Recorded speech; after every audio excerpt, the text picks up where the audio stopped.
So you can look at yesterday in one of two ways. Either you're holding and you're saying, oh my gosh, when is the dropping going to stop? When are we going to quit bleeding?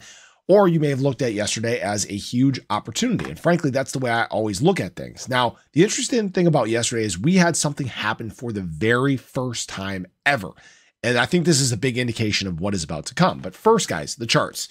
SHIB did, exactly what we expected. It's still sitting in our descending wedge here. We actually tested the bottom on the drop in the overall crypto market yesterday. We hit this liquidity box down here. And guess what? We bounced right off it. We bounced right off the bottom of our trend, came back up, tested the top. So things, again, are continuing in this bounce zone like we talked about yesterday. So we're looking very, very good there. And again, we bounce out from below this trend line. Looking great, right? Now, what is interesting about this is, guess who was buying the dip yesterday? Institutional money. Now, yes, there was some selling that took place. Yes, geopolitical tensions are made a lot of things dump throughout the world. Your futures, I believe commodities dumped as well, or no, well, some commodities I believe were on the rise, but you guys get the point. It was not a great day for any market. However, guess who stepped in and actually bought a bunch? Grayscale. All right, this is, it's kind of weird to be thanking Grayscale on a day, right?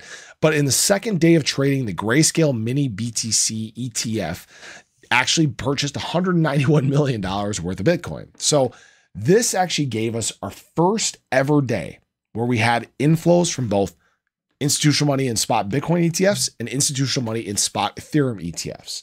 We're also seeing Grayscale throttle down the amount of selling they're doing on the Ethereum side. We had BlackRock, Fidelity, and Bitwise do some buying there yesterday, while on the Bitcoin side, we had VanEck, Bitwise, ARC21, Fidelity, and Grayscale do some dumping. But 2 green days nonetheless. Now, this is a big indication, I believe, of what is to come here, right? Because typically what happens is when we do get these dip days in the market, we have these discounted prices, kind of like we're seeing right now, in terms of Bitcoin, in terms of Ethereum, in terms of SHIB, institutional money, they step in, they buy, they accumulate cheap. It tends to happen time and time again. When the bleeding stops, that's when things flip and shoot really, really fast. Now, obviously, this is not a guarantee. This is not financial advice, and we'll have to wait and see if there is an escalation when it comes to Iran and Israel. We have to watch, because last time we got that, there was a drop.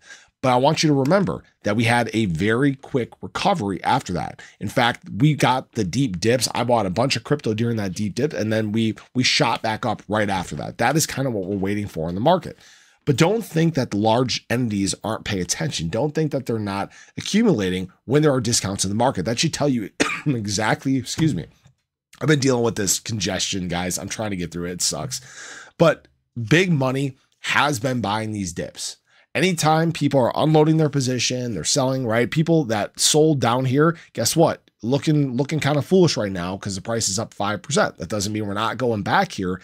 But really think about that. This time in the market cycle is probably the worst possible time to sell. All right. It sucks to sell in the bear market, but frankly, if you are selling on this dip down through the halving, you completely miss what comes following here. These massive runs to the upside, alt season, the explosive banana zone times in crypto that are just ahead of us. You are clipping your own wings on. Now, as always, people can do what they want. We've talked about this for a long time. I've warned people before. Time is in fact running out. I'm not making a time is running out video, but you need to understand the gravity of what happens following here. We're going to be talking a very different tune in probably just a few months from here. Obviously, unless things get kind of wild from an economic standpoint, or things go horribly wrong in the election, or, there's obviously things that can step in and kind of change how things work. But history has shown us one thing, and that's that these cycles tend to stay consistent.